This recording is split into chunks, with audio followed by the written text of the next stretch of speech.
Yeah. As another quote from you where you said, civics training enables people with opposing views to learn methods of controlled communication, such as civil discourse and debate, clarity of thought and expression, and the agility one needs to put values and issues in context.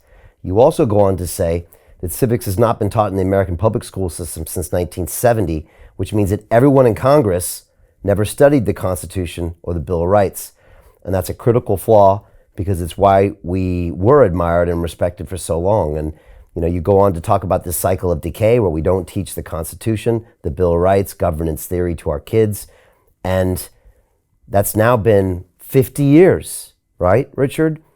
And Yep. and you are asserting, I believe, that is now being manifested in the state of the world or the state of America right now. And to counter that, we need to go back to these basics. Am I understanding where you're going with this book? Yes.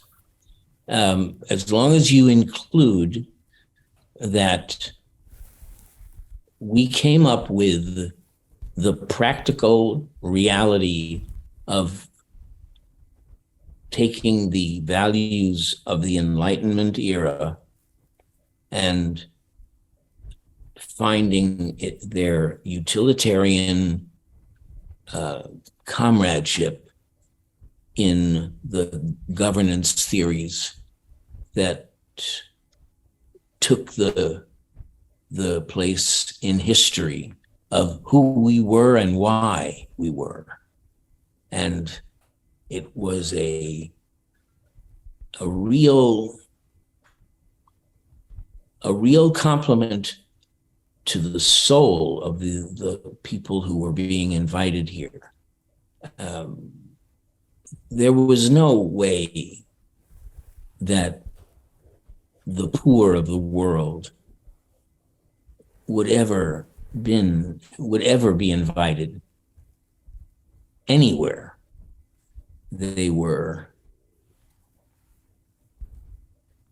That was an impossibility. And what we were, the people that we were inviting to build America with were all people who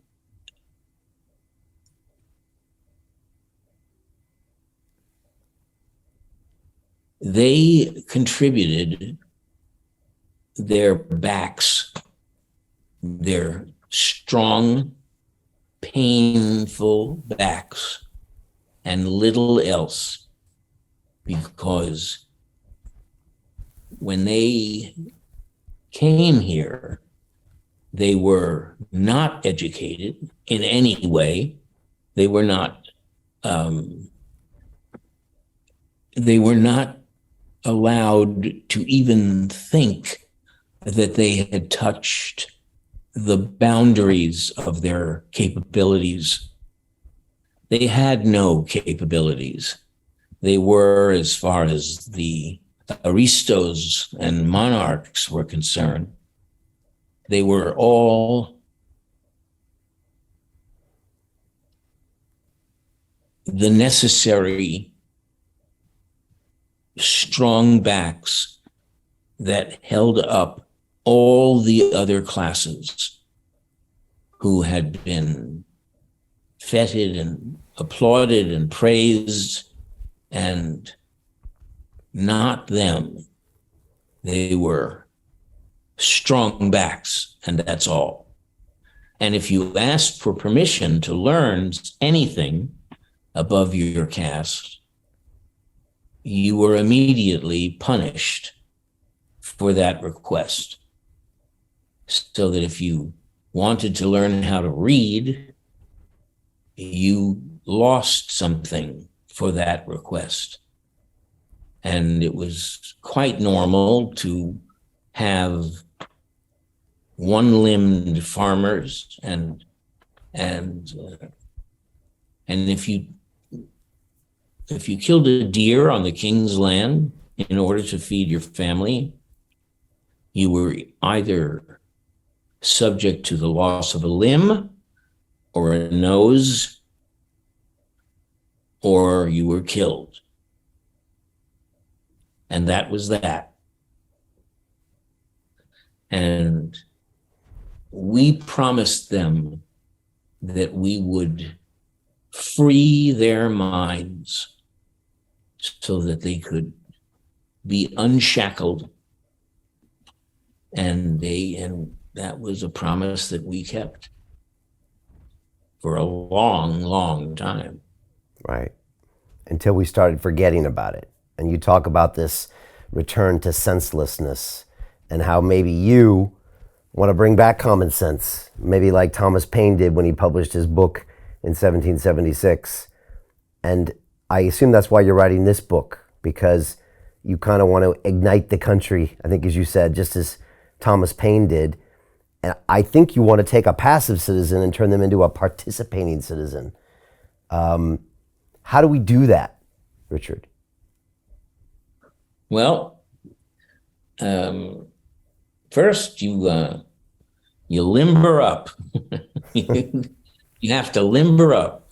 And second, you have to understand that you're about to embark on an endeavor that had never been done, and that the chances were that you would probably fail, but sooner or later, you were going to be allowed to drop the shackles that had kept you imprisoned, and that you were allowed to think as far as your native brains could take you. And that had never been an encouragement. We had never, ever wanted grandparents that said, do as much as you can and go for it. We had never done that. No part of the human race. And when you think of that alone, that no matter where you start, whether you go back to Ur and Mesopotamia or any other particular moment in the picture that we draw of how lucky we were, there was never a moment when the people of this species, of this world, were ever encouraged to go on. They thought this would only cause chaos and confusion. And I say that chaos and confusion was kind of like the discovery of quantum physics. On the face of it, it looks a little bizarre. And without it, we're missing the boat.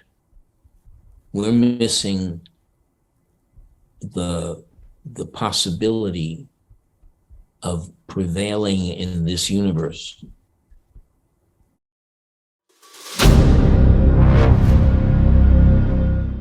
I'm looking for partners, collaborators, colleagues who want to join forces with me around the globe and create real value, generational wealth, and financial freedom for everyone else around the world. Get involved in the cryptocurrency markets, get involved in the NFT markets. This is your moment. Life all comes down to a few moments. Don't let this pass. Now it's not too late. Next year's going to be too late. Ultimately, this is about freedom. That's the way I see it. This is about giving power back to the people and enabling billions of people worldwide to use the financial markets to improve their lives and those of their friends and their families and their communities. Honestly, I think it's a violation of human rights not to allow people basic access to financial services. Because right now people are being kept in the dark, they're being robbed of education, and it's a travesty. And so I'm looking for people that want to join me and be a part of this solution. And that all happens inside the DeFi Academy. The gains my students are making are absolutely amazing. Double, triple digit gains in the first month alone. That's amazing. This will change your life. Now is the time to get involved. I'm gonna tell you exactly how my students in my academy made money in the last 30 days. I'm talking about real trading results. And let me just whet your appetite a little bit. Let me hit you with some numbers. I'm talking Brendan from New Zealand is up 68.77% on the month. Steve from Europe up 83%. Albert in Singapore up 169.9% on one single trade. I got Susan up 153% on her call options alone, also rocking 139% returns and 442% returns as well on individual trades. These are people that are changing their financial future in the last 30 days, but it's based on trading discipline. I've graduated over 500 students from inside my academy from over 54 countries around the world. It's amazing. When it comes to crypto, DeFi, and blockchain, we love this space. We truly believe it's the future. This is down to our core. It's authentic to what we're doing, and everybody can tell through the camera because you can't make this stuff up.